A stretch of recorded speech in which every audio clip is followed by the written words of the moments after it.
Gracias. Es un honor estar aquí. Gracias por la invitación. Un placer muy grande. Mi nombre es Yokoi Kenji Díaz. Soy hijo de padre japonés, muy tradicional, que siempre habló muy poco. Y si hablábamos era en japonés.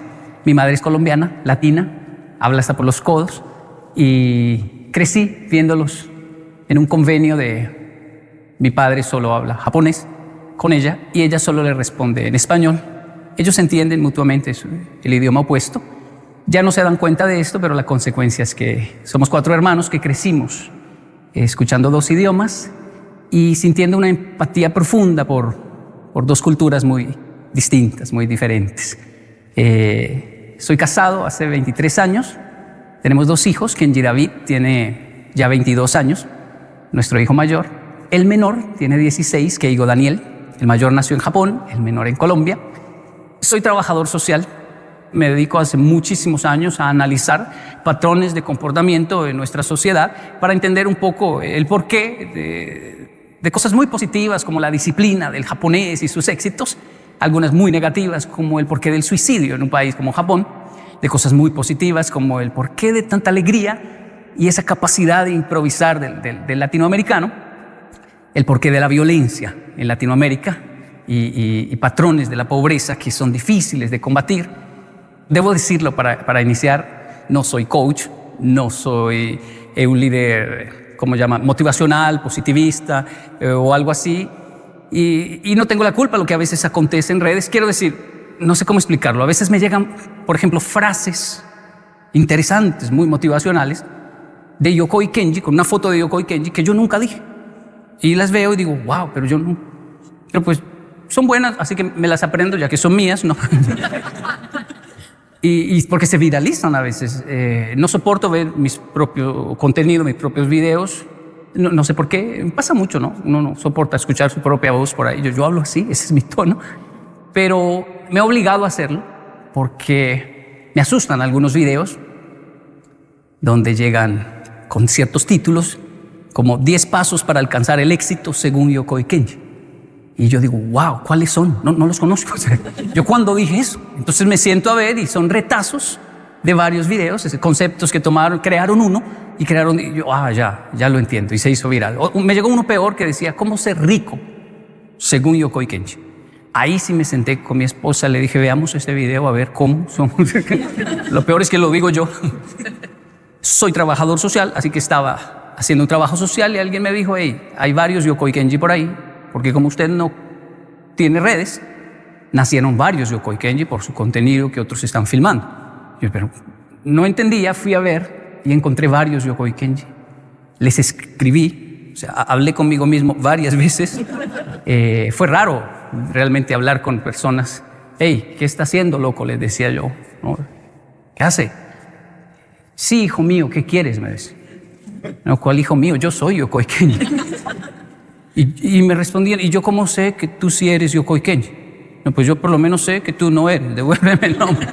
Y bueno, ya hoy todo lo que está allí certificado somos nosotros. Y siempre acostumbro enseñar un poquito de japonés antes de toda intervención. Dicen en Latinoamérica, para romper el hielo. No sé si quieren aprender. Sí. Es una de las mejores técnicas para aprender japonés es no pensar en español.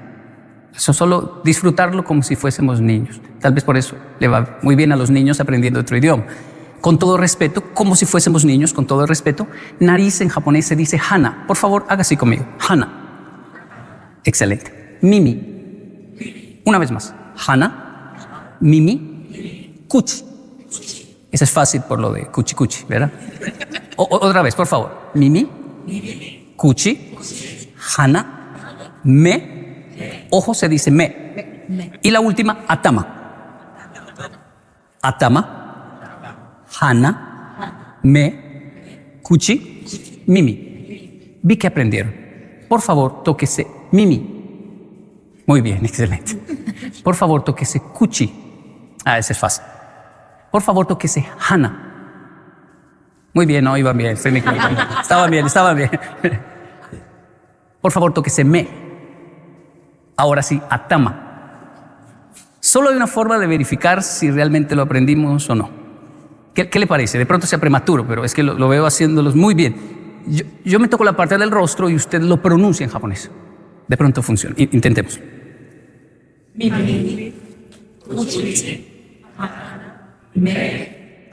Wow, un aplauso, por favor. Eso fue muy rápido, muy bien.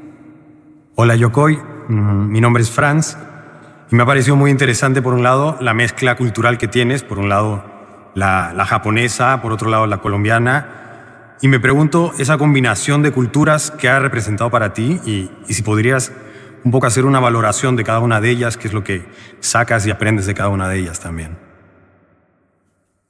Sí, bueno, al día de hoy ha representado para mí, para mi familia en general, un desafío muy grande de búsqueda de equilibrio entre especialmente dos cosas muy fundamentales de estas culturas tan diferentes. Una es la estridente disciplina del japonés, que le ha generado tantos éxitos, y esa capacidad que tiene el latino. Es envidiable esto. El latino tiene una capacidad enorme de funcionar muy bien en el caos. Es casi que adicto al caos, porque en el caos le va muy bien. En el caos se requiere improvisar, no tener miedo, pararse muy fuerte, y como parece ser que desde la infancia estas comunidades, nuestra gente, digo yo, tuvo que enfrentar cosas muy complejas, una época muy violenta, incluso de los padres a los hijos, amenazas no solamente de guerrillas o algo así, no, amenazas de si llegas tarde, te mato a golpes. Y el latino llegaba tarde. Eso le dio una elasticidad al cerebro del latino, que él no lo sabe, pero cuando sale, cuando va a Japón o está en Europa, reacciona de una manera e improvisa que asombra realmente. ¿Cómo pueden ser tan buenos en el caos? La zona de confort del latino es el caos. Pero cuando no hay caos, el latino se estresa. Cuando hay que cumplir un método, cuando hay que llegar puntual, cuando solo hay que hacer caso, cuando dice, hey, nadie te va a matar, no, solo tienes que hacer esto, así. El latino comienza de pronto a picarle todo, a decir, pero ¿quién me va a amenazar para que yo haga las cosas bien? Como, esto, por supuesto, es inconsciente, ¿no? Pero es envidiable la capacidad que tiene el latino de no ahogarse en un vaso de agua, aunque tiene una tendencia a quejarse mucho cuando está en un mar. El japonés, por otro lado, tiene algo que yo envidio también mucho, que es su sentido de tribu. Los japoneses, lo resumo en una corta historia. Llego con mis hijos a Japón, veo dos niños jugando en la escalera eléctrica, dos japonesitos. Miro a mis hijos y les digo, miren lo que voy a hacer. Niños, pongan cuidado. Keigo y David, pongan cuidado. Y miro a los niños japoneses y les digo, abunai, abunai. Eso es peligroso. No pueden hacer eso. Y los niños japoneses automáticamente, sí, en la escalera, llegan al final de la escalera eléctrica. El menor está asustado y sale corriendo ante mi voz, pero el mayor sabe lo que tiene que hacer. Me mira, dice, sumimasen, perdón, y se va. Mis hijos quedaron asombrados. ¿Cómo es posible que le hagan caso, papá? ¿Los conocen? No los conozco. ¿Y por qué le hacen caso? Porque soy un adulto. ¿Cómo así? No entiendo. ¿Y por qué? Porque en Japón cualquier niño puede ser regañado por cualquier adulto porque son todos nuestros hijos. Es más, yo debo darles una bronca. ¿Cómo se dice aquí? Regañar, dar una bronca, ¿verdad? Porque o si no, soy un adulto irresponsable. Si veo a un niño haciendo algo indebido y no le llamo la atención, no estoy cumpliendo un sentido común de Japón. Así que lo regaño. ¿Y qué le dijo? Me pidió perdón y se fue. Y mis hijos dijeron, wow, ¿cómo es posible? Y yo estaba muy feliz que mis hijos, que crecieron en Latinoamérica, que son colombianos, aunque el mayor nació en Japón, pero son colombianos, vieran este ejemplo. Miren. Y yo dije, con esto aprenden una lección importante, y lo único que aprendieron fue a decirme, papá, mire eso, regañe eso, dale una bronca a eso también. Papá, mire eso lo que está haciendo, papá. ¿Y por qué le hacen caso? Y yo le dije, ¿por qué me hacen caso los niños japoneses? Porque los únicos niños que en este país no me harían caso son ustedes, que sí son mis hijos. porque son latinos y vamos, están acostumbrados al caos. Me dio una bronca, pero a la tercera le hago caso, voy al límite, lo llevo a papá al límite y me devuelvo y sé manejar muy bien ese límite. Pero en Japón tienen esta capacidad del sentido de tribu. Un vecino me dio una bronca, un regaño muy fuerte y yo lo acusé con mi papá y mi padre salió y le dio gracias y me dijo, él es su papá. Y yo, ¿el vecino es mi papá? Cuando yo no estoy, él es su papá. Y la señora del frente y el maestro y todos tienen autoridad porque son nuestros hijos. Ese sentido de tribu de los japoneses que se conecta con no lanzar un papel al suelo, con dejar el baño público limpio para el siguiente. Este sentido de tribu es envidiable. Ahora, los dos en extremo generan patologías fuertes también y consecuencias, a veces nefastas, como el suicidio o el homicidio. Y por eso la búsqueda del equilibrio es como mi conclusión, Frank, ante estas dos culturas.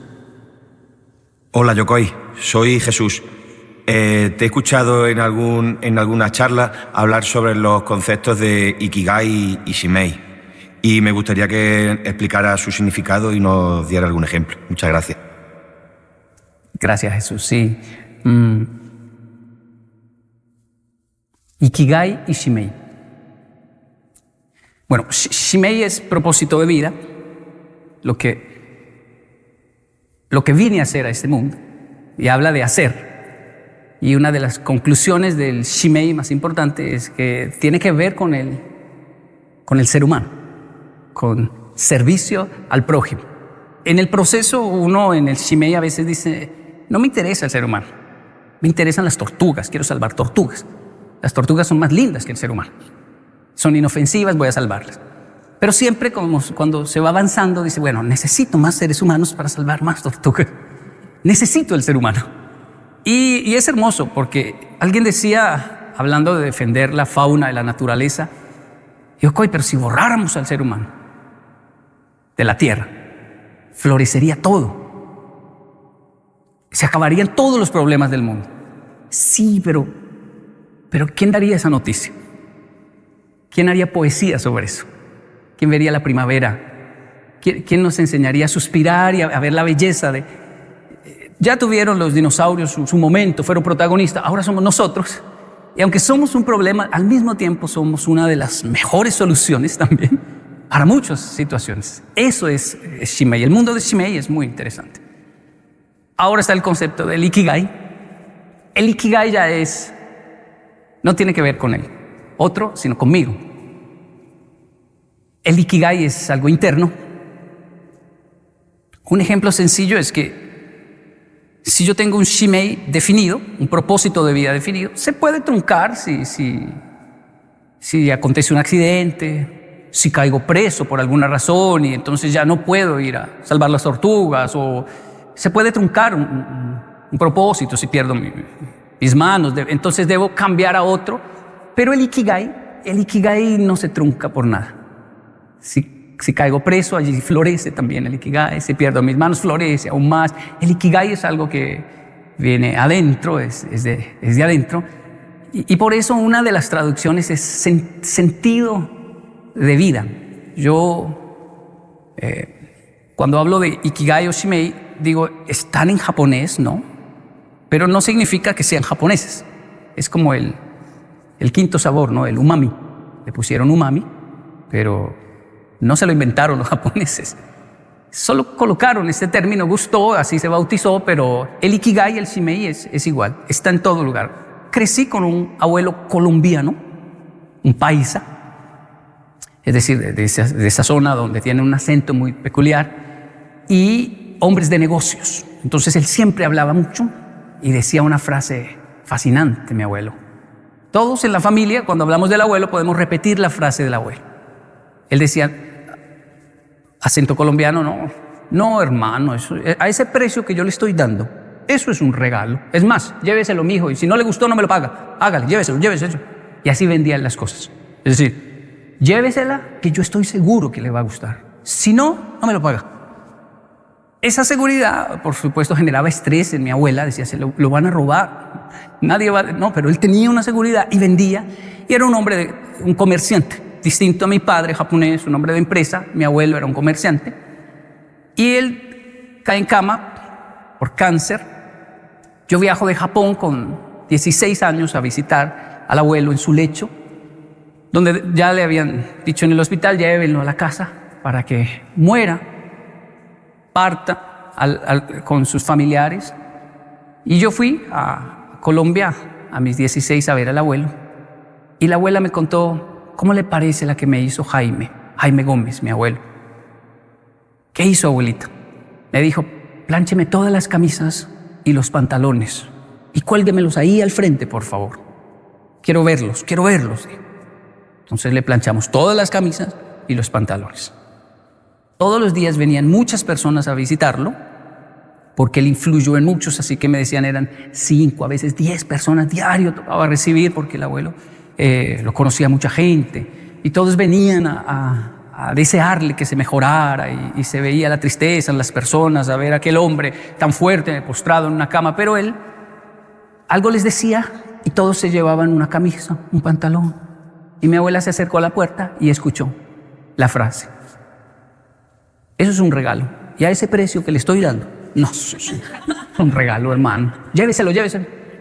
Vendió todas sus camisas, sus pantalones, y mi abuela le dijo, qué vergüenza, Kenji, yo sentí una vergüenza, nunca hemos estado tan mal en la familia como para tener que vender la ropa. Y el abuelo, ¿por qué hizo eso? Porque él es así. Él dijo, ya no voy a usar eso, ya no me paro de aquí, yo ya me voy a ir, y esas camisas me las puse una vez nomás, unas son de Noruega, de Japón, me las envió, los hijos por el mundo le enviaban camisas, su gusto, y él las vendió todas, dejó su mesa de noche llena de dinero, de dinero, porque su ikigai era vender. Y no lo hacía por dinero, es que una persona que tiene ikigai no puede dejar de hacer su ikigai. Entonces son esas personas que uno les pregunta, pero le pagan igual, ¿por qué llega más temprano? Le pagan igual, ¿por qué no sale ya? No, es que no puedo dejar esto sin terminar. ¿Pero por qué? No saben ni explicarlo, pero es por su ikigai. Trabajar con personas que tienen ikigai es satisfactorio, porque obviamente quieren su pago, pero no lo hacen por eso, lo hacen por su ikigai. De ahí que cuando una abuela, la familia prosperó y le dicen, abuelita, ya no tiene que cocinar, ya no tiene que hacer ni café ni nada. Si la abuela dice, no, porque me muero. Si no me dejan hacer la comida, el café, y realmente va a morir más rápido si le quitan su ikigai. Ese es los dos conceptos, ¿no? Bastante largos, resumiéndolos un poco de ikigai y Shimei. Jesús, gracias. Hola Yokoi, soy Estefanía Gómez, como tu abuelo, y también soy de Latinoamérica. He notado que, como tú, me fascina el concepto de la felicidad, y me gustaría saber si nos puedes dar un concepto de lo que es la felicidad y si tienes alguna historia conmovedora que quieras compartir. Gracias, Estefanía. Sí, bueno, yo aprecio los dos conceptos profundamente, la felicidad y la tristeza, y van de la mano siempre. Lo que pasa es que lo que no logro dominar es el algoritmo de las redes. Entonces pareciera que siempre estuviera hablando de la felicidad, pero hay una belleza enorme en la tristeza, en aceptarla, en vivirla, en recepcionarla. Una niña, después de mucha terapia, de hablar mucho con su terapeuta, aprendió a que cuando tenía momentos de tristeza profunda, no salía. Porque antes lo que hacía era salir de fiesta, salir de rumba, buscar a alguien que la sacara de ese entorno. Y aprendió a que cuando estaba triste, incluso la llamaban y le decían, ¿vamos a salir? No, tengo visita. ¿Tiene visita? ¿De quién? No, una amiga. La amiga tristeza me visita. Y en terapia entendí que debo recibirla, atenderla. Así como atiendo la alegría y me voy de fiesta y hago cosas cuando estoy alegre, bueno, ahora estoy triste. Y tengo que sufrirla, porque si la evado y me voy de fiesta y obligo mi cerebro a ser feliz y le doy solo dopamina, la tristeza cada vez va a llegar con más fuerza y va a ser muy peligroso. Así que lo mejor es recibirla y despacharla. Dicho esto, yo entré en una profunda tristeza en en Japón, porque soy latino, como notarán, mi nombre, mi fisionomía, pero yo soy latino. Creo que mi esposa es más japonesa que yo. Sí, es más pragmática. Yo soy muy latino, pero llegué a Japón con 10 años y pues era un niño que hablaba mucho, que no reprimieron al expresar lo que sentía. Y llego a un país donde no entiendo y no me entienden. Y entro en un silencio de meses solo mirando, un silencio profundo, que después entendí lo importante que fue para mí este silencio, pero me dio mucha tristeza, me generó mucha tristeza. Y los otros niños, algunos llegaron a ser crueles conmigo, como el bullying de Kenji, que Kenji no entiende nada, mándenlo para el salón 8.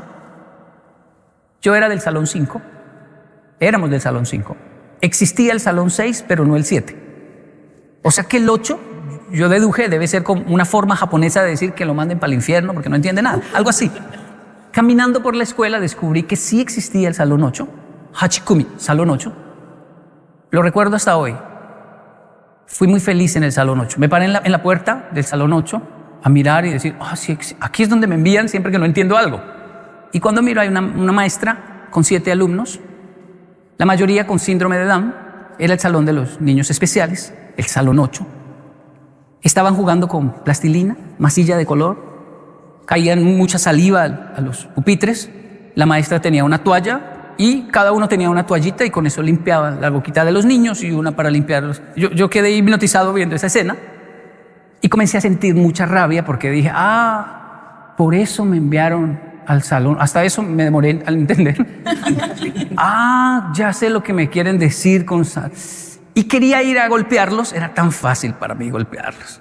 Lamento decir esto, pero para la falta de educación en nuestros países hace que no dialoguemos y seamos violentos. Así que era muy fácil para mí ir a golpear al niño, pero tenía una profunda debilidad por la plastilina. Y estaban jugando con plastilina. Y yo estaba en un país que no entendía nada y la maestra me habló por mi nombre. Kenji-kun, ¿qué hace ahí? Entre. Dijo una palabra que me enganchó. Tetsudate, ayúdeme. Yo entendía muy bien la palabra ayúdenme, porque el maestro le decía a todos, ayuden a Kenji, ayuden a Kenji. Kenji, tetsudate, ayuden a Kenji, lleven a Kenji, traigan a Kenji. No entendía nada. Y ahora la maestra dice, tetsudate, ayúdeme. Pero yo, ¿para qué sirvo en Japón? No sirvo para nada. No entiendo. ¿En qué le puedo ayudar? Y me dijo, siéntese ahí, no deje que Kaoru se coma la plastilina. Un niño llamado Kaoru hacía un pancito y había un momento donde él se hipnotizaba con su propio pan y se lo iba a comer y yo, no es de comer. Y él me miraba y seguía jugando. O sea, hacía caso, pero había que despertarlo de su hipnosis porque se enamoraba de su propio pan. Y eso pasaba cada 3, 4 minutos. La maestra a veces tenía que ir a sacarle pero ahora estaba yo, qué fácil la tarea. Jugar con plastilina y cuidar a Kaoru que, dame, y ya. Pasaron minutos, horas, y yo le dije a la profesora, quiero quedarme en el salón 8. Aquí aprendo más. Aquí están aprendiendo los colores, justo lo que necesito, los números. Y yo me demoro para aprender, pero ellos se demoran más porque son muy felices y solo quieren jugar. Entonces ellos sí aprenden, pero tienen que enseñarles con canciones, con juegos. Y era justo lo que yo necesitaba. Además me sentía como un profesor improvisado. Pasar de no entender nada en un salón así mirando al aire, 3 tipos de escritura, ahora ser el profesor de unos niños que se están comiendo la plastilina y yo les digo que no, y cantemos, y ahora los colores, y otra vez los colores. La maestra abogó por mí con los otros maestros, déjenme a Kenji aquí en el salón 8. Él realmente aquí es funcional y va aprendiendo. Yo le enseño. Me quedé en el salón 8, lo que comenzó como un bullying y que me generó mucha tristeza. Me sacó de la tristeza. Salón 8, fui muy feliz en el salón 8. Y también creo que inconscientemente me acercó a una problemática social que tal vez me generó esta inclinación a lo que hoy hago, que es el tema de lo social, ¿no? Así que no sé si sirva, pero evadir la tristeza a veces es evadir la misma felicidad. hay que manejar los dos, respetar los dos conceptos. Hola, Yokoi. Quería preguntarte qué importancia tiene la educación para ti y para el desarrollo de las personas. Recuérdame el nombre, perdón. Mauro. Mauro. ¿Qué edad tienes, Mauro? 16. 16. Gracias, Mauro. Mauro, yo estoy muy sorprendido positivamente por lo que pasa con la educación actual. Porque hablo con mis hijos y hay algo dentro de mí, o en realidad es alguien dentro de mí, que no quiere mucho a mis hijos. Y es el Kenji de mi infancia. Yo amo a mis hijos, pero mi niño interior los odia un poco. Porque mi niño interior no entiende por qué tienen tantas facilidades cuando él no las tuvo. Y por qué nos obligaron a leer, nos obligaron a escribir, nos obligaron a la educación. Y ahora ellos tienen la opción de qué quieren estudiar, de si quieren comenzar a leer, si no, escojan el libro que quieren leer. Y eso le molesta a mi niño interior. Pero cuando hablo con mis hijos, saben mucho más de lo que yo sabía a la misma edad. Y eso me impresiona muchísimo. Y cuando les pregunto, pero ¿por qué sabe eso? O sea, ¿dónde lo leyó? Pues, no, lo escuché a un profesor que es youtuber, un maestro que es tiktoker. ¿Por qué sabe tanto de química? ¿Por qué le está yendo bien en química? Es que yo sigo hay un hombre fascinante que sigo con mis hijos, Hassan Taolalla. Hassan Taolalla, él es científico y trata todos esos temas. Pero la forma en que los trata es: ¿y qué pasaría si Superman corre a esta velocidad e intenta detener un tren? Y entonces, claro, engancha a los jóvenes. Y mi hijo sabe de toda esta terminología. Eso repercute en buenas calificaciones y además en criterio propio. Porque ya puedo hablar con mis hijos de capitalismo, socialismo, feminismo, comunismo, cristianismo, todos los ismos. Y tienen su punto de vista, pero también tienen criterio propio gracias a las redes sociales. Es que es increíble lo que está pasando en la educación actual. Yo llegué a Japón y no había que leer en español, todo en japonés. Entonces comencé a leerme los libros que habían en la casa. Stephen King. Me leí Isabel Allende. Si hubiese crecido en Colombia no los leo, pero era lo único que mamá tenía. Y me leí todos esos libros. Y cuando ya no habían, hay una latina que vive yo no sé a cuántas estaciones y tiene unos libros. Llévele estos y intercámbielos como si fueran tesoros. Y viajar horas a intercambiar libros. Descubrimos una librería hispana en Ochanomizu, en Tokio. Hay que ir y pedir los libros y esperar 3 meses a que lleguen por correo. Y cuando llegaban, tasar la lectura, es decir, no leerlo todo porque se acaba y queda otra vez. O sea, imagínense eso. Voy a leer solo un capítulo en el tren, en unos días leo el otro y lo releo y le saco conclusiones que ni el autor se imagina por el hambre que yo tenía de lectura en Japón. Entonces, creo que son 2 escenarios increíbles que demuestran que el ser humano con mucha hambre crece, pero también cuando hay tantas opciones, ¿no? También es fascinante. Así que es una generación que me impresiona mucho y me gusta hacia dónde va la educación, me gusta mucho. Fue más fácil para mí, Mauro. Fue mucho más fácil para mí que para ti.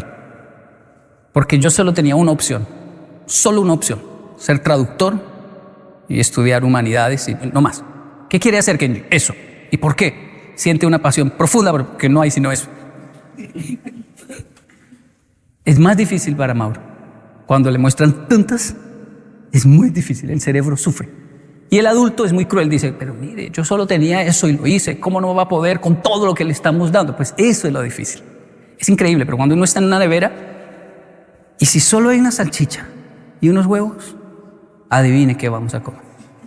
Y vamos a hacer un plato. Pero cuando la nevera está llena, el cerebro sufre tanto que incluso teniendo hambre, la ansiedad se la quita y dice, no sé, es que no sé qué comer porque está llena. Ustedes son de una época que tienen la nevera llena de opciones y por eso la tienen difícil. Mis hijos, Mauro, la tienen muy difícil y no piense que es anormal o es desagradecido por no saber ni qué estudiar. Es normal, es muy difícil esta época, pero bueno, es lo que hay. Tienen también su parte fascinante, como lo dije al principio. Hay maestros que nos marcan de por vida. Es una vocación maravillosa. Primero la maestra del Salón 8. Luego estaba el profesor de inglés.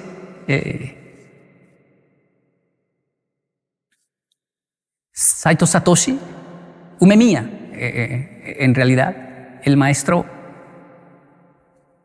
bueno, era crítico estudiar inglés. Para el japonés es muy difícil estudiar inglés porque el japonés es como el español, es plano en la pronunciación. Arigato, sayonara. Pero el inglés no, que haga la lengua así. Banana, banana, banana. ¿Ah? Y el japonés entonces llevan un nativo, salón por salón, a que haga a todos mirar cómo hace la lengua, a dibujarla para poder. Pero el maestro de inglés japonés, que era para mí trágico verlo porque yo no hablaba japonés, solo hablaba español y ahora tenía que aprender inglés en japonés. Yo lo veía y decía, no, ahora viene la confusión de mi vida. Pero casualmente él era disruptivo, es decir, un profesor loco, porque se subía al pupitre, a su mesa, a la mesa, se subía ahí. O sea, un japonés no hace eso.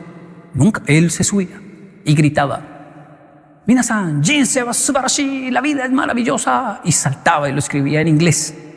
Y toda la clase era así, la vida es maravillosa. Y encontrárselo en los pasillos era terrible porque lo agarraba uno de Yokoi-kun, niño Yokoi, lo agarré.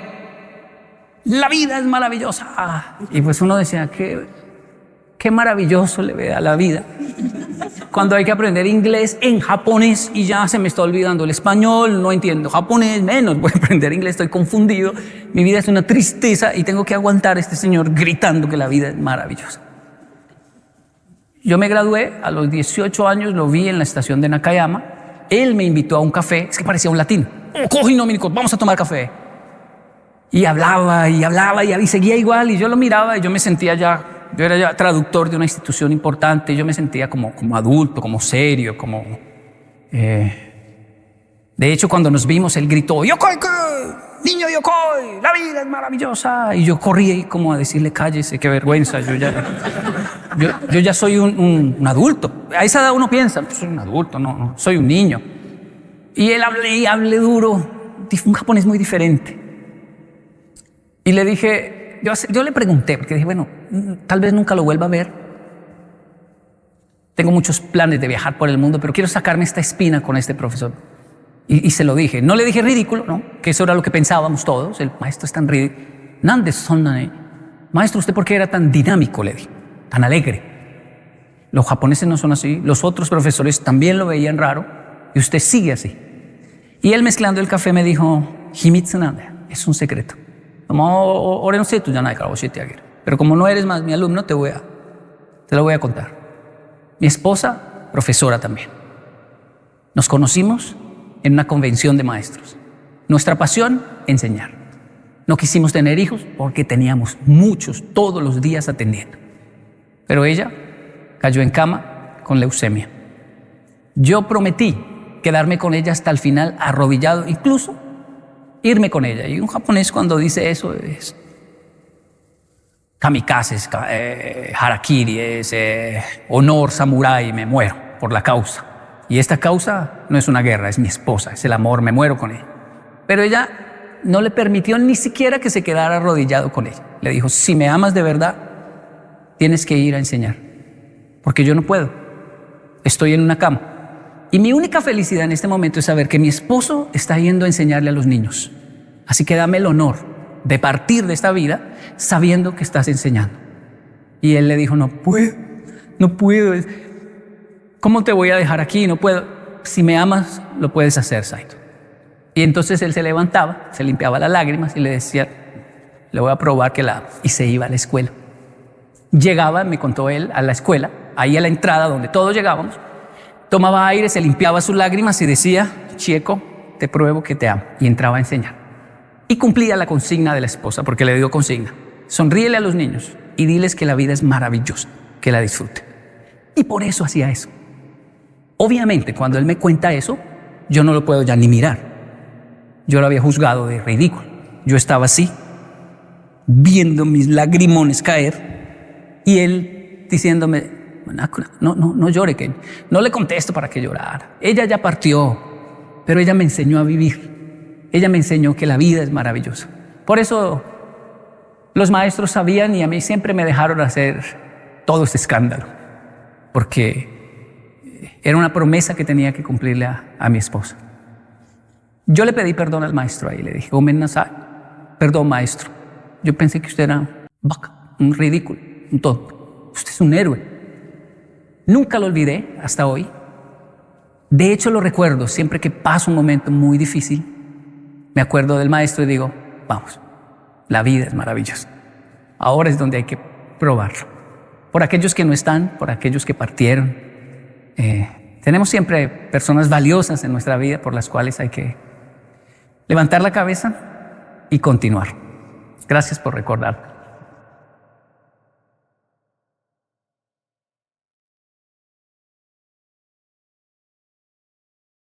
Hola, Sensei Yokoi. Mi nombre es Andrés. También, al igual que tú, soy colombiano. También Gómez, soy paisa. Y bueno, siempre ha sido un sueño para mí haberte visto cara a cara como lo estoy ahora en este momento. Lo he cumplido hoy. Estoy muy nervioso, aparte de que veo muchos tus videos. Intento enseñar a mi hijo de la manera que tú enseñas a los tuyos. Y mi pregunta era sobre el tema de la resiliencia, de qué estrategias personales has tenido tú para afrontarlo y para entenderlo, y alguna historia tuya propia que nos puedas el día de hoy pues explicar, que te haya marcado la vida y cosas así. Gracias, qué excelente pregunta.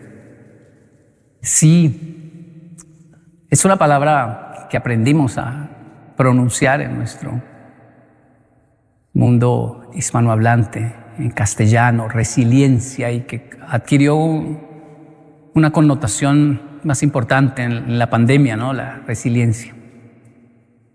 Pero el concepto siempre lo ha manejado el ser humano y es esa capacidad de recuperarse, ¿no? Ante la crisis. Esta es la cuarta vez que visito España. Puntualmente voy a Figueras. Tengo un proyecto allí porque allí está el Triángulo de Dalí. Y es por algo de resiliencia, es decir, los japoneses al ver mi comportamiento lo primero que hicieron fue enviarme al psicólogo.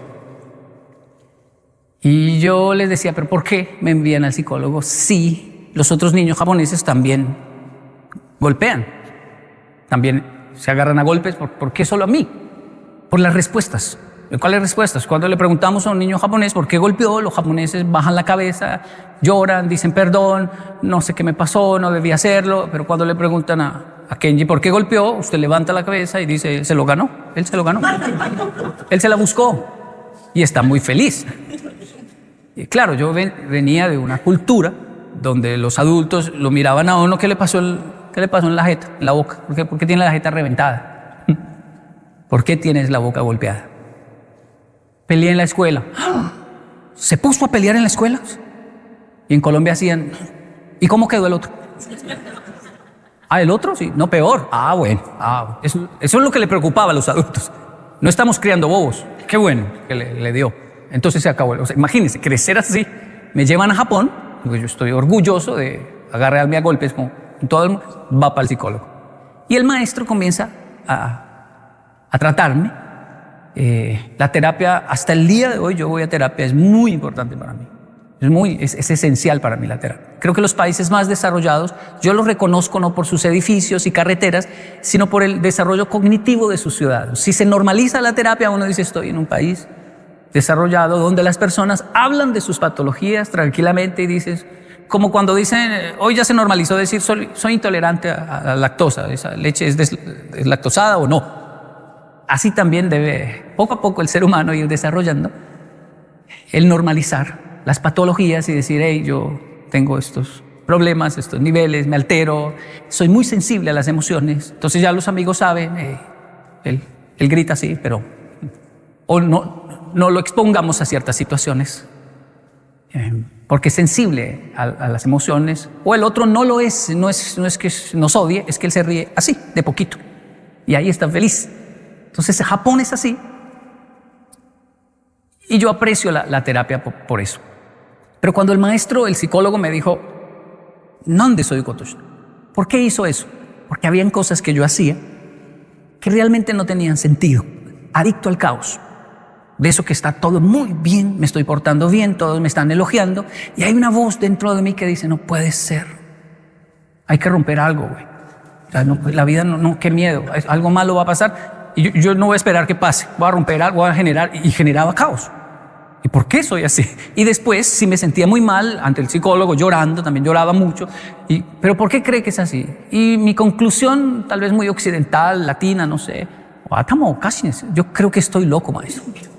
Eso decimos, ¿no? Yo creo que estoy loco. Y el maestro dijo, hay un loco que yo admiro mucho y respeto mucho y que ha logrado darle equilibrio a su locura y tiene un talento increíble y se llama Dalí. El psicólogo era el mismo maestro de manualidades, de arte, y me presentó a Dalí y sus dibujos, y yo me obsesioné porque era una locura. Elefantes con patas flacas y largas, cosas muy raras.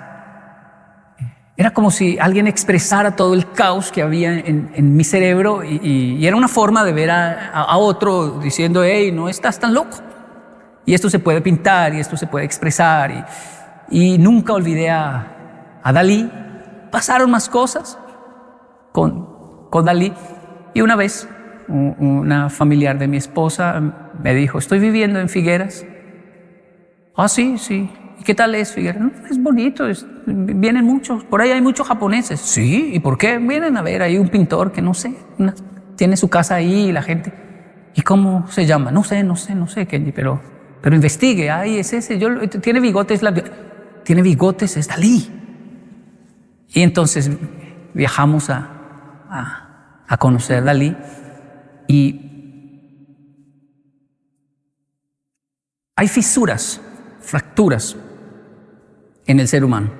El japonés cuando se le cae una taza de té, tiene una oportunidad de salvarla muy importante, y es que le hace kintsugi. La pega otra vez y en las grietas las profundiza y le aplica oro. Y así no pierde una pieza valiosa que heredó del abuelo. Todos dicen, la dejó caer en su generación, sí, pero le dice kintsugi. Ah, bueno. Y el kintsugi ahora tiene unas grietas que ninguna otra taza tiene, obviamente, pero están en oro, resaltadas. ¡Oh, qué hermoso! Esto no puede ser a propósito, tiene que ser involuntario y en una taza de tanto valor. Eso nació hace muchos años con un emperador que le envió este desafío a sus artesanos para salvar 2 tacitas, y uno de ellos dijo, resaltemos las grietas, las llenamos de oro y la vida es así. No, mi señor, no se puede quitar lo que pasó negativo, pero podemos resaltarlo con oro. El hombre le gustó la idea y hasta hoy existe el arte del kintsugi. Resiliencia para mí es eso, es no esconder las grietas, primero profundizarlas, es decir, buscar los pedazos y profundizar más en ellos para que no sanen en falso. Profundizar es hablar sobre esto, reflexionar, buscar personas que han vivido la misma experiencia. Terapia, eso es finalmente también la terapia. El terapeuta no es un mago, un místico. La gente va al terapeuta con una mala actitud, ¿no? Como, a ver, ¿usted qué ve en mí? No, pues él no sabe nada que va a ver. Es solo un estadista de patrones de comportamiento. Yo soy el que descubro con el terapeuta. Yo soy el que tomo nota y digo, ¿y por qué piensa que hago esto? ¿Y qué dice su estudio sobre? Y tomo nota y descubro, profundizo mis grietas. Luego las pego con el perdón, que ese es un proceso largo, el entender que el perdón me beneficia más a mí que a mis agresores. Pero debo perdonar para no vivir con toda esa gente dentro de mi ser, como vivía la poesía. María vivía con 6 esposos. Solo uno era real, María, pero 5 eran imaginarios. María vivía con 6 esposos. Uno real, 5 imaginarios. Uno en la nevera, otro en la lavadora, otro en la alacena, uno debajo de la cama. Eran todos los hombres que le habían hecho daño desde su infancia. Y ella vivía con ellos y le hablaban y le recordaban y le hacía llorar, y el pobre real era el que pagaba las consecuencias de todos los otros 5. Nadie sabía que ella vivía con 5 maridos hasta que los perdonó. Y perdonarlos fue sacarlos de su casa, porque el perdón hace eso, libera. Y pudo entonces tener su vida con su esposo real. Porque si no se vive, si no se perdona, uno duerme con todas esas personas. Y obviamente esto aplica a hombres, mujeres, no tiene género el tema del perdón. Pero eso es resiliencia. Profundizar mis heridas, luego perdonar y finalmente aplicar oro, que es el servicio, el amor, la gracia, conceptos fascinantes, donde uno dice, como a mí me pasó, no voy a permitir que a otros le pasen, quiero hacer algo. Y es donde eso es aplicar oro ahora a la grieta. Primero profundizo mi herida, la sano con el perdón, y ahora le doy un propósito, ¿no? Eso es oro, hacer algo con mi historia para que otros no tengan que vivir lo mismo, o por lo menos se sientan acompañados. Hey, yo viví lo mismo y sé cómo es ese proceso. Una persona que hizo kintsugi, resiliencia de verdad, por ejemplo, no habla mal de su primer matrimonio. No tiene cómo hablar mal. Dice, sí, lo máximo que va a decir es, aprendí mucho. Ella y yo aprendimos. Gracias a esos errores que cometimos los dos, es que hoy en día puedo disfrutar bien mi relación actual. Pero no habla mal del pasado porque hizo kintsugi. Lo resaltó con oro y está incluso agradecido con todo ese proceso. Hola, Yokoi. Yo soy Alicia. Estoy fascinada escuchándote y lo primero, darte las gracias por compartir tanta sabiduría con nosotros y también con las nuevas generaciones. Y quería preguntarte, te he oído hablar mucho sobre los valores universales y a mí como escritora es algo que me interesa porque entiendo que hacen como de nexo, generan vínculos entre personas y entre culturas, y eso es algo a lo que tú le das siempre mucha importancia. Quería preguntarte por qué y también si hay alguna historia en concreto que te haya servido de inspiración en este sentido. Gracias.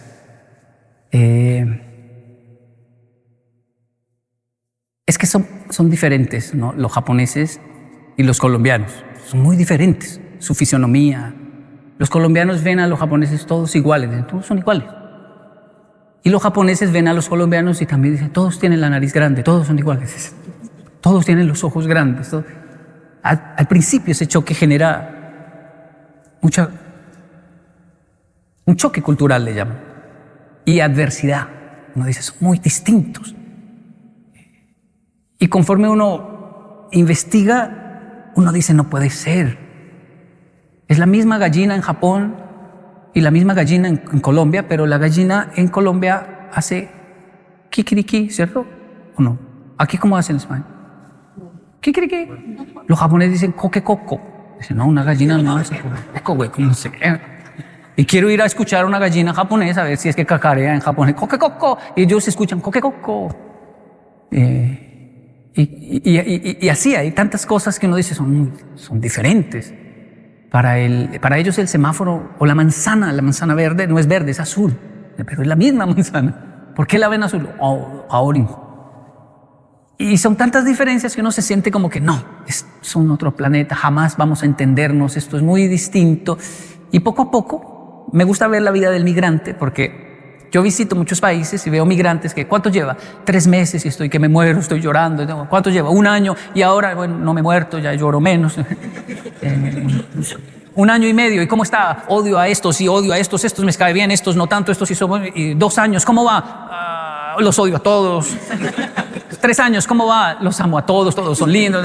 Y 4 años, 5 años, ¿cómo va? Hay de todo, Yoko. Vas a encontrar de estos buenos, de estos malos. Ya. Entonces, ese proceso donde uno dice, no irrumpo porque está viviéndolo. Ahora jura que odia a tal nacionalidad, jura que... Pero en unos años los vamos a ver y se van a dar cuenta que van a llegar al punto donde todos somos universales e iguales. Ningen, eso traduce humanidad. Y ahí nos damos cuenta. ¿Cómo son los japoneses? diferentes en esto, pero si me pregunta la verdad de la verdad, son igual, ríen igual. Cuando lloran, lloran igual. Cuando hacen el amor, lo tienen que hacer igual, no de otra forma. Cuando sufren, sufren igual. Y sí, hay mucha diferencia, pero si llega un punto donde nace un solo idioma, todos lo hablan, lo manejan bien. Vamos, hay que salvar a esa persona. Y la humanidad es el lenguaje maravilloso. A veces por eso, entender el idioma a veces es un problema. Yo presenté una colombiana y un amigo japonés en nuestro proceso de turismo social. Bueno, él la conoció haciendo quiropraxia porque resultaba que era un joven que hacía quiropraxia, y el asunto es que se conocieron por nuestro proyecto y se enamoraron y se casaron.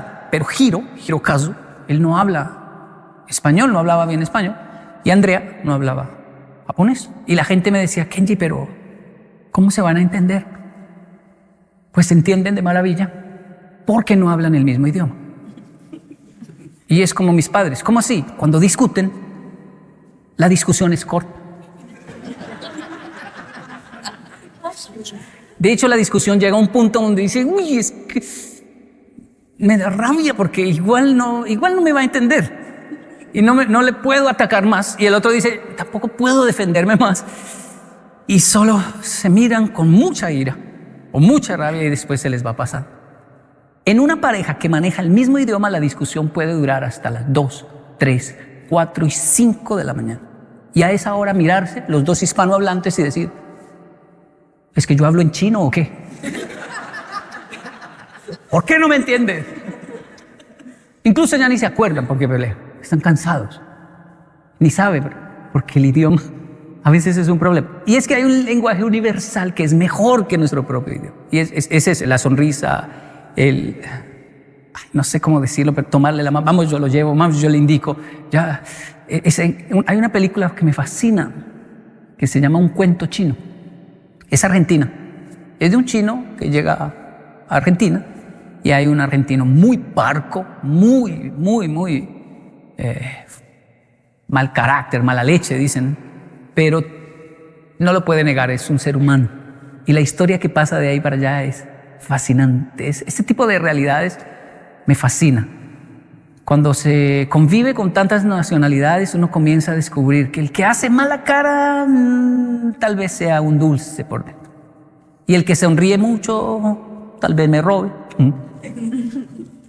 Que no sabemos nada de las personas, que simplemente lo mejor es confiar, porque hay otra película buenísima que se llama Crash, que habla de este tipo de situaciones donde el ser humano es malo en ciertas situaciones, atiende muy mal cuando está en su lugar de trabajo, se da el gusto de no saludar, de no sonreír, pero de repente hay un incendio y va y es el que salva a todo el mundo al punto de exponer su vida, y uno queda como este hombre tan mala leche fue el que salvó a todos esos. Porque es que no sabemos, ¿no? No sabemos nada de nada. Por eso no es bueno juzgar, porque alguien que me saluda y es muy lindo, de pronto no me salve nunca. Y el otro, mi vecino que ni saluda, tal vez él me termine salvando. Esos, no sé si llamarle principios, valores, pero esa humanidad es el lenguaje por excelencia, que yo pienso vamos a comenzar a manejar todos en el mundo. Estamos buscando unificar qué monedas, qué quitar visas, fronteras, pero no es tan relevante como unificar nuestros principios universales y decir, él maneja el mismo lenguaje que yo, el lenguaje de la humanidad. Hola, soy Edisa Gómez, un placer conocerte y me gustaría preguntarte sobre el bienestar emocional, porque creo que es algo que nos preocupa a todos. ¿Y cuáles serían tus prácticas para poder mantener una buena salud mental? Bueno, ya lo dije muchas veces y no me canso, gracias por la pregunta, porque no me canso de decir, voy a terapia. La terapia y terapia es no solo sentarse frente a una persona, ya uno comienza a identificar los momentos terapéuticos. Digo, estoy recibiendo terapia en este momento. Mi cerebro quiere huir de aquí, pero en realidad quiere huir porque él vive en la zona de confort y yo necesito estar aquí. Lo identifico y digo, sigo aquí con estas personas que me están haciendo sufrir, pero en realidad es porque es terapia. Están dando el equilibrio a mi locura y lo necesito. Entonces la terapia, nunca imaginé que un terapeuta tan importante para mí fuera mi mascota, mi perro. Ya lo habían dicho, ¿no? En los escritos, la naturaleza, ya lo habían dicho, es nuestro contacto con la naturaleza y por eso los entrenan y son algunos de servicio, ¿no? El mío es de apoyo emocional y realmente lo es, porque me centra muchísimo. Mis hijos ya están grandes, se cuidan solos y ellos ahora me cuidan. Pero tengo como un niño ahí que me dice, hey, cálmate porque debemos ir a hacer chichi, a hacer popó, porque me debes sacar. Y es increíble lo terapéutico que es este contacto. Hace poco leí de una cárcel que le permitió a los presos el privilegio, por buen comportamiento, de tener un gato. Y conforme mejoraban su comportamiento, les daban premios para sus gatos, como juguetes, mejor comida, camas. Y ellos en esta cárcel comenzaron a comportarse de maravilla, porque ellos sentían, yo soy un animal, un monstruo fuerte que no merezco que me den nada y puedo solo. Pero este gato es inofensivo, él no merece y por él soy tan fuerte como para portarme bien, porque mi gato quiere un ratón de peluche y se lo voy a lograr, dijo él. Y lo lograron, o sea, es decir, mejoraron el comportamiento de personas con muchos conflictos por unos gatos que les permitieron entrar a la cárcel. Y bueno, ya ahora hay historias y testimonios y creo que hacia allá va la humanidad. Ya no lo habían dicho, ¿no? El desarrollo de una sociedad se va a notar en el comportamiento de ellos hacia sus animales, ¿no? Parece una locura porque también hay algo de hey, pero son perros, los tratan como niños, como humanos. Está también el extremo, ¿no? Que no hay que idolatrar tampoco las mascotas al punto de que las hacen sufrir por idolatrarlas. Es decir, abusamos ahora en otro sentido de estos animalitos, de la naturaleza, ¿no? Así que esas son algunas de mis prácticas. E ir a Japón, porque últimamente ando muy reconocido en países hispanohablantes. Entonces no hay país de Sudamérica que yo vaya y no me digan yokoi. Y eso deshumaniza bastante, me genera crisis y entonces me escapo a Japón. Y en Japón soy uno más de 120 millones de japoneses. Todos nos parecemos, no sé cuál soy yo. No, me Hola Yokoi, soy Nora. Encantada de saludarte. Me está encantando conocer tu filosofía de vida y el optimismo que nos trasladas, ¿no? En ese sentido, me gustaría saber cómo consigues lograr ese optimismo incluso en situaciones complicadas y qué nos podrías decir a nosotros para al menos intentarlo. Y aprovechando que estoy preguntando también si nos puedes poner algún ejemplo que ilustre, aunque nos has contado ya muchos y que ilustran optimismo también y resiliencia, etcétera, en este caso que te centres en el optimismo, ¿no? Gracias, Nora. No, me gustaría decir que tengo algunas técnicas o que es un método o algo así, pero creo que nací así en el sentido de que es un problema, de hecho, ser tan optimista, pero mi esposa le da bastante equilibrio porque ella es mucho más realista. Entonces yo confío en para mí todo el mundo es lindo, maravilloso. Y no puede ser que nos esté mintiendo y mi esposa, pero primero, espere, cálmese. Soy muy sensible, entonces es algo bueno, pero también algo peligroso. ¿Por qué discutiendo con mi esposa siento un abandono y una traición terrible solo por un gesto o una palabra. ¿Por qué siento un...? No es tan grave el asunto, pero tampoco puedo negar que me duele en el alma y quiero hacer drama. Y no quiero que se burlen de mi drama, o me va a doler mucho más, y no puedo negar que es dolor. ¿Pero por qué? Yendo a terapia descubro que una historia que yo contaba de modo positivo, cuando me decían, Yokoi, ¿viaja mucho? Sí, yo viajé la primera vez en avión a los 6 años solo. ¡Wow! Positivo. Estoy viajando desde los 6 años en avión. Pero cuando el terapeuta me preguntó, ¿y qué pasó? ¿Y qué pasó? ¿Y cómo fue? Me enviaron de Panamá a Bogotá. ¿Y qué pasó? Llegaba a las 7. Y la familia pensó que era a las 7 de la noche y llegué a las 7 de la mañana. ¿Y qué pasó? Tenía 6 años y me dejaron 3 horas en el aeropuerto porque la familia latina no pensó que era en la noche. 3 horas, Yokoi. ¿Y qué pasó? Me quedé mirando los aviones. La auxiliar de vuelo, la azafata, dijo, ya me tengo que ir, tómese este jugo y un pan. Me dejó ahí mirando los aviones. Ahorita deben venir por usted. Llegan los pilotos de la aerolínea. Están fumando porque se podía fumar en esa época en cualquier lugar. Uno de ellos tuvo la grandiosa idea de pararse a mi lado, sacar un cigarrillo.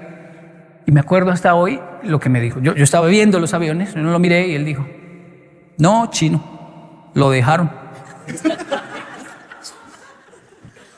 Pero todo bien, colombiano, no, todo bien que yo, me dijo, tengo dos hijos monos, rubios, ojiclaros ellos porque mi esposa es europea y usted va a combinar perfecto en la mitad de ellos dos. Yo lo voy a cuidar, chinito, todo bien, yo respondo ahora por usted. Y nos vamos, y comenzó a contarme a los lugares que íbamos a viajar porque mi familia me abandonó en el aeropuerto. Yo estaba con 6 años así con un pancito y un jugo en mi mano, mirando al frente, y a los 6 años uno ya es experto, es un niño experto, es decir, un latino, un niño que dice, mentira, mentira, pura mentira. Ya viene por mí, pero en mi cerebro era inevitable. Mi cerebro estaba imaginándose jugando con 2 niños rubios toda la vida, en Disney World, en todos lugares, yo imagino con mi nueva vida, con este señor. Y todos se reían y todo. Yo había guardado esa historia y de hecho la cuento con alegría, pero fue una tragedia en mi cerebro. Yo jamás pensé que el cerebro asocia esas cosas a situaciones y a conversaciones. Y este piloto, desgraciado, porque no tiene gracia lo que hizo en realidad. Bueno, sí es gracioso, pero se aparece una y otra vez en mi vida y yo no lo he identificado. Se aparece a decirme, no, chino, lo dejaron. Vuelve y dice eso en una conversación con mi esposa. Siento que me dejaron, que se acabó. Y el niño que vivió eso solo tenía el pancito y el jugo. Ah, pero los niños crecen. Ahora soy un adulto y hago pataleta, pero de adulto. Y la pataleta de un adulto es distinta a la de un niño, porque ahora puedo defender. Una de las mejores terapias para ese niño es ir a comer solo, ir a cine solo, ir a hacer karaoke solo. Esto es de terapia de Japón. ¿Cómo así? Si usted logra ir a comer solo un buen plato, solo, es porque es saludable, porque se quiere, se aprecia, dice, no, estoy comiendo solo. Si logra ir a cine solo, como los jóvenes de hoy se van a cine solo. Y los adultos decimos, ay, ese niño solo, venga, siéntese aquí, denle palomitas o algo. No, él está solo. Mi hijo va al cine solo y tiene novia.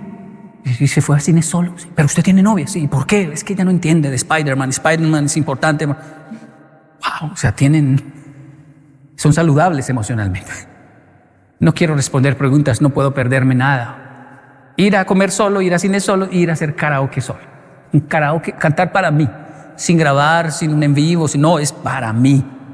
Me costó tanto estas 3 terapias. De hecho, cuando fui a comer solo para mí un buen plato, mi niño interior salió. ¿Qué pasó? ¿Qué pasó? ¿A quién hay que matar? Porque cuando usted come solo es porque está muy mal. No. De hecho, estoy bien. Y mi niño interior me dijo, está en terapia. Sí, vamos a comer tú y yo. Vamos. Y todavía me cuesta muchísimo, muchísimo. Soy la generación que tuvo que ganar a los adultos. ganarse el respeto de los adultos.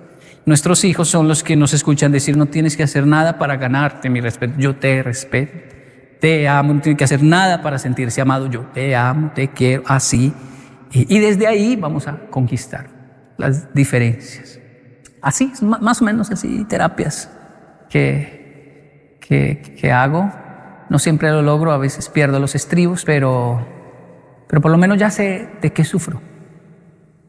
Hola Yokoi, soy Vanessa y tengo una pregunta. ¿Cómo animas a las personas a desarrollar su creatividad y también a buscar soluciones innovadoras para su día a día? Gracias. Qué linda pregunta. Creo que siempre me veo, ante ese tema me veo hablando de combatir la vergüenza. No hay creatividad si tengo vergüenza de qué dirán. ¿Qué dirán? ¿Qué dirán si hago esto? ¿Qué dirán si hago aquello? ¿Qué pensarán? Eso anula la creatividad. Yo, como todo ser humano y como todo niño adolescente, sentía mucha vergüenza de todo. Y eso hacía, me lo explicaron a muy temprana edad, que fuera más torpe. O sea, tenía tanto miedo de hacer ruido aquí que hacía ruido. Tenía tanto miedo de dejar caer algo que se me caía. De caerme frente a otros que me caía. Y un día me cansé de eso y dije: tengo que lograr, y más en Japón, que es silencioso, todos están así en el tren mirando. O sea, se resalta el comportamiento en un país de tanto silencio. Y yo me estresé tanto que hice una terapia que no olvido nunca. No sé ni por qué la hice, si lo leí, si alguien me dijo, pero yo dije: la próxima vez que me caiga en público, no me voy a levantar. Voy a rodar, a revolcarme mi vergüenza. Pensé muy en español, ¿no? A revolcar. A ver si es que me muero de eso o qué. Pero no aguanto más. O sea, qué pena. Y si quiero tener éxito en mi vida, tengo que abandonarla porque me traba, me da susto. Así que la próxima vez que me caiga, y lo cumplí. En la estación de Nakayama, me caí. Ya me había caído varias veces y siempre, se me olvidó, pero ese día me acordé, me caí y comencé a rodar. Y rodé unos 10 metros tal vez, es una cosa larguísima. Y me levanté a mirar de frente a las personas que me estuviesen viendo, ¿no? Es increíble, nadie está viendo. No sé por qué tanto miedo si nadie está viendo. Tanta gente y todo. Pero obviamente un niño rodando tanto hizo que unos japoneses se detuvieran a mirar así. Y el viejito de mi estación de Nakayama, de las verduras, salió así a mirar. Y yo me levanté, miré, dije: Dayo, estoy bien, Dayo. Y el viejito hizo así. Hasta hoy me acuerdo. Y otro que me estaba viendo aplaudió, y todos como 3 personas me aplaudieron y me fui. Hoy recibo bastantes aplausos, pero ese fue el primero, el que arranqué a las malas de combatir mi vergüenza, que ni siquiera es como un monstruo que ni siquiera existe. Es decir, primero tengo que vencerlo para que nazca la creatividad, porque de hecho, ir donde Dalí es interesante, porque uno dice: wow, hace unos dibujos que uno dice: no, este hombre fue un pintor increíble. Y hace otros que uno dice: uy, no, pero ¿qué hizo acá tan feo? O sea, y cogió un pulpo y pintó, y el otro tiró un huevo, y cosas que uno dice. Y tuvo muchos contemporáneos que decían: él no es arte, está loco simplemente. Pero vamos, vergüenza no tenía. Él experimentó, y de que ha llevado un turismo increíble allí y que ha llegado al mundo entero, como en Japón, eso no lo puede negar nadie. Pero hay que vencer la vergüenza, el miedo al que dirán. Y es increíble cómo eso se puede llevar hasta la tumba. Nos entierran con ese monstruo si no lo vencemos. Hola Yokoi, me llamo Pablo. Tuve la gran suerte de poder vivir un semestre en Bogotá, entonces he podido conocer un poco la cultura colombiana y quería preguntarte sobre, para ti, ¿qué es el éxito? ¿Qué herramientas podrías darnos en base a alguna experiencia que hayas tenido? Muchas gracias. Gracias. Bueno, esto es el éxito, es decir, poder desnudarse frente a los demás y decir, son mis vergüenzas, pero son mías. Esto es lo que hay. Yo, usando otro ejemplo, creo que al inicio fracasé con mi esposa porque no fui así, no me desnudé frente a ella. Quise ser muy elegante, quise ser muy serio, fuerte, muy seguro, quise conquistarla con mucho filtro de mi época, que era la cara, la actitud, y después uno se va quitando la ropa poco a poco y entonces hay una cierta decepción del otro lado. No pensé que fuera así, no pensé. Y siempre dije, claro, no nos enseñaron eso del éxito, de poder emprender, ir hacia el éxito así, desnudándose. Yo debí mirar a mi esposa y quitarme todo y quedar desnudo frente a ella y decirle, mire, esto es lo que hay. Y con lo que hay vamos a hacer algo. Ahora, tenga en cuenta que está haciendo frío en Madrid, ¿no? Eso no se queda así. Eso no se queda así. Hubiese sido un poco vergonzoso, pero desde ahí, desde ese punto, ¿no? Desde lo que hay, voy conquistando. Pero cuando pasa lo contrario, que lo venden mucho hoy en día, el éxito se conquista. Primero publique fotos con carros, diga que tiene, aumente las cifras, hágase el que sí, aunque no.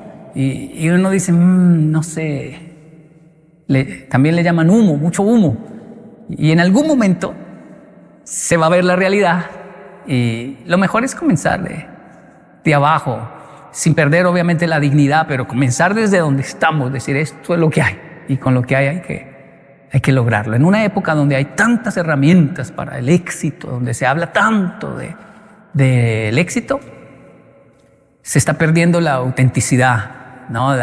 Lo orgánico, el decir, bueno, pero esto es lo que hay, esta es mi realidad, esta es la verdad y yo me siento feliz y sé que debo mejorar, pero esto es lo que soy y no voy a tapar mis cifras, mi realidad, mis vergüenzas, mi terapia, mi tristeza, mi depresión, mi dolor, mis fracasos, mi primer hogar, los errores que cometí con el primer hijo, que hasta hoy le pido perdón. Eras el conejito de Indias, o sea, no sabía ser papá. No es que esté tratando mejor a tu hermano, ¿no? Es que sería terrible volver a repetir el trato tan malo. Entonces él lo entiende. Éxito creo que es eso. Ahora tenemos sed de ver gente auténtica, real. Me gustan los buenos negocios de alimentos, de comidas, ¿no? Y hay algunos que uno llega y dice, ay, qué bueno, bien organizado, limpio, todo muy bien, perfecto. Y uno dice, wow, pero venga, ya está demasiado limpio, demasiado perfecto. Y cuando sirven uno dice, no sé. Hay otros que tal vez no son tan limpios, no están sucios, pero no son tan brillantes. Y uno dice, wow, qué delicioso comer aquí. Le recomiendo este lugar. No se sorprenda al llegar, no es, bueno, la gran cosa, pero es delicioso lo que sirven allí. Entonces, tener coherencia, ¿no? Es esencial, ¿no? En el camino al éxito. Hola, Yokoi. Mi nombre es Brayana. Un placer estar aquí compartiendo con usted. Mi pregunta es, con toda probabilidad le quede muchísimos años más de experiencia, aprendizaje y lecciones, pero la pregunta es, hasta el día de hoy, el momento presente, ¿cuál es la lección más importante? O de otra manera, ¿cuáles son los aprendizajes más importantes que ha tenido en su vida? Gracias. Hasta este momento, la gracia. Está el perdón, que es maravilloso. Pero luego está la gracia. La gracia es darle al que no merece. Entonces es un riesgo alto. Darle a alguien que no merece. Pero por alguna razón siento que es una de las lecciones más importantes que quisiera transmitirle a mis hijos. Sepa defender sus derechos, sepa hablar, expresar claro, no confunda a las personas, respete las opiniones de los demás, sepa amar, perdonar, pero sobre todo tenga gracia. Y no sé ni qué decirles a mis hijos para explicarles la gracia. Pero ¿qué es eso, papá? Es darle al que no merece. Pero ¿cómo así? Es que cuando uno le da al que no merece, puede que esa persona se aproveche, porque no lo merece, ni siquiera está pidiendo. Y yo le doy, puede que lo que haga es abusar. Pero hay muchos casos donde la persona recibe un impacto tan fuerte por la gracia que cambia, es decir, no puede volver a ser el mismo. Me trató mal y yo lo traté bien. Me trató mal y yo le sonreí. No puedo, no quiero, pero yo sí puedo por usted y quiero y voy a calmar la situación y voy a abrazarlo. Espere. Ejemplos sencillos es Los Miserables. Un padre deja hospedar a un preso, un fugitivo, ¿no? Un reo fugitivo, lo hospeda, le da comida, lo trata como si fuera un hijo. Las monjitas le dicen, padre, nos va a robar, nos puede matar. No, yo sé lo que hago, y lo trata como un hijo. Y el reo no lo puede creer, tanto afecto, tanto cariño, pero por la noche no aguanta su naturaleza salvaje de su vida y se lleva todo lo de plata, los utensilios, lo mete en una bolsa y se escapa. Lo agarran por allá. Con todo eso, lo traen ante el padre y dicen, este loco dice que usted le regaló esas cosas de plata, este ladrón sinvergüenza. Pero eso no puede ser de él. El padre lo mira y le dice, se te quedaron los candelabros, y le saca otras 2 cosas de plata y se las da. O sea, absurdo. Y las monjas miran al padre y dicen, el ladrón dice, ¿sí ve? No era mentira, él me lo regaló, y se escapa. Pero algo pasa en el cerebro de este ladrón que no puede volver a robar. No puede volver a hacer nada más. No puede. Algo hizo esto absurdo que hizo el padre, este acto de gracia, que el hombre no pudo y comenzó a darle vueltas esto en su mente. Tantas vueltas que comenzó a estudiar, a leer, a mejorar, a entender la vida. Finalmente cambió de vida, se hizo, creo que fue un alcalde, como un alcalde de una ciudad. Pero aquel policía siempre lo buscó y descubrió, él era un reo ausente, yo lo dejé ir y lo comenzó a buscar. Y bueno, Los Miserables está el libro de Víctor Hugo, están las películas, deben verlo, pero esa gracia que transforma, no sé ni cómo explicarlo, no la tengo, ni la rasguño. A veces uno tiene visos y uno dice, pude hacerlo, pero cómo me gustaría que mis hijos la tuvieran. Tienen mucho más que yo y eso es hermoso verlo en los hijos. A veces son más tolerantes, más amables, pero me parece una enseñanza fascinante lo que es la gracia, sin darle una connotación ni política ni religiosa, sino como un rasgo. Si es divino, igual está ahí, al alcance de nuestra humanidad. Miró a mi abuelita, le acarició el rostro y me dijo, esta es la mujer más linda que hay sobre la tierra. Esas solo serían unas palabras bonitas, si no fuera porque los más de 40 años de vida juntos le daban un pesado tono de majestuosidad a sus palabras. Yo creo que por cuestiones de inseguridad, miedos, complejos, siempre pensé que nunca iba a encontrar una mujer que se enamorara de mí, que me amara realmente. Pero justo después de mi despiadada adolescencia, porque fue despiadada, encontré el amor de mi vida. Han pasado más de 20 años y seguimos contando días y años, años y días. Así que ese miedo de que alguien me amara se disipó. Encontré a alguien que me amó. Lo que nunca imaginé, especialmente en ese momento en que vi al abuelo hablar tan bellamente de mi abuelita y elogiarla, lo que no me pasó por la cabeza era lo difícil que iba a ser, por lo menos para mí, amar a alguien correctamente. Amar a alguien correctamente. Porque finalmente amar con locura es entregar el alma, vender el alma, regalar la luna, sutao bajaco, patear la lonchera. Es enloquecerse por alguien y jurar y hacer pacto de sangre de que esto va a ser a muerte. Decir todas esas exageraciones resultó fácil. Lo duro es hablar sin exageración, amar con cordura. De ese, dicen los japoneses. Amar con la razón y la lógica de respetar el otro. Resultó crítico y complejo saber respetar una relación. No herir el corazón ajeno. Amar sin pretensiones. Ser leal sin inseguridades. Sin celos imaginarios y sin atropellar los procesos que vive cada quien. Amar, incluso estando dispuesto a que si hay que retirarse, hacerlo sin escándalos, sin perder la cordura, sin atropellar a los otros, sintiendo gratitud por la experiencia vivida. Miércoles, eso sí que es difícil. Fue intentando amar así, con esa cordura, que comencé a descubrir mis patologías, mis vacíos, esas atrofias del alma, como le quieran llamar, a esos demonios que nos llevan a hacerle daño, a herir justo a los que más amamos. Esos demonios que de hecho no nos dejan creer el valor que tenemos. Y por ese sabotaje mental nos llevan a poner en duda nuestra existencia, llevándonos al límite, al borde, a milímetros de perder todo lo que más amamos, sin ni siquiera entender el por qué nos hacemos este autosabotaje.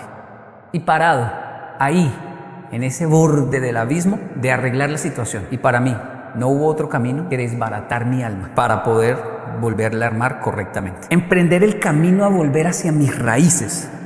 Pero este es un asunto lento, complejo. Sin embargo, a veces hay que detenerse en el camino, abandonar todo y comenzar a ir hacia atrás. Pero ¿quién quiere ir hacia atrás en unas épocas donde nos dicen, hey, es para adelante? Vamos a conquistar, a ser millonarios, a ser famosos, a ser exitosos. ¿Quién quiere ir hacia atrás? Yo, el japonés desgraciado. No contaban con mi astucia. Listo. El asunto es que ahora voy hacia atrás, paso a paso, por mi infancia hasta llegar a mis orígenes, mis raíces. Bien, desbarato entonces mi alma. Después de desbaratar mi alma, comienzo a desbaratar el alma de mis padres, a indagar en mis raíces, a buscar. En medio de las raíces dulces, que son muchas y las agradezco, también comienzo a buscar las raíces amargas que me conectan a estas patologías. Y por supuesto, sin la mínima intención de culpar a nadie, ni a Dios, ni al universo, ni a mis padres, ni culparme a mí mismo, ni culpar a nadie. Porque si bien la culpa es real, es un sentimiento genuino y real, también es real que no sirve para nada. Así que ahora soy como un turista, caminando por los recovecos del pasado de mi vida y de mis padres, abriendo puertas, llegando a cuevas. En medio de las catatumbas de mis orígenes, me encuentro en calabozos donde hay monstruos escondidos, universos donde hay niños reinando, demonios llorando, todos con una historia que contar. Todos ellos tienen retazos del pasado, los cuales sus hilos conectan de alguna manera con el Yokoi Kenji del presente, que se encuentra en algún lugar diciendo por qué no puedo amar correctamente y con cordura. Entonces regreso de mi largo viaje hacia el pasado. Me encuentro con Yokoi Kenji en el espejo y le digo, ya sé por qué no puedes amar. ¿Por qué carajo no puedo amar? Porque no te puedes amar a ti mismo. ¿Yo? ¿No me sé amar? Por favor, me amo es demasiado. Parece. Pero el cerebro es experto en hacer sabotaje. Sufres de falta de amor propio. ¿Quién? Que le digan eso a fulano, exano, berenjano. Pero a mí, ¿a Yokoi Kenji? No, no puede ser. ¿Y es tan grave no amarse? Si usted no sabe amarse, que es algo básico, no puede amar a otras personas. Y todo eso es muy grave. Luego cierro tomando una decisión muy importante. Y es entender que aunque mi pasado influye en mi presente, no tiene por qué tomar la decisión de mi futuro. Sí, el pasado es importante, pero la decisión la toma el que está en el presente. No puedo mirar a mi pasado para decir ahora cómo tengo que ser. Miro en mi pasado justo para decir cómo no quiero ser y tomar el control de mi vida. En este punto no es que no me importe mi pasado. De hecho, me importa mucho, pero ya entendí. El pasado no me define. Así que me aferro a una frase con la cual quiero terminar este mensaje. Seja você mesmo, mas não seja sempre o mesmo. Sea usted mismo, pero no sea siempre el mismo. Esto es lo que soy, pero no lo que voy a hacer toda la vida. Así que aquí comienza mi terapia para aprenderme a amar y amar a los demás.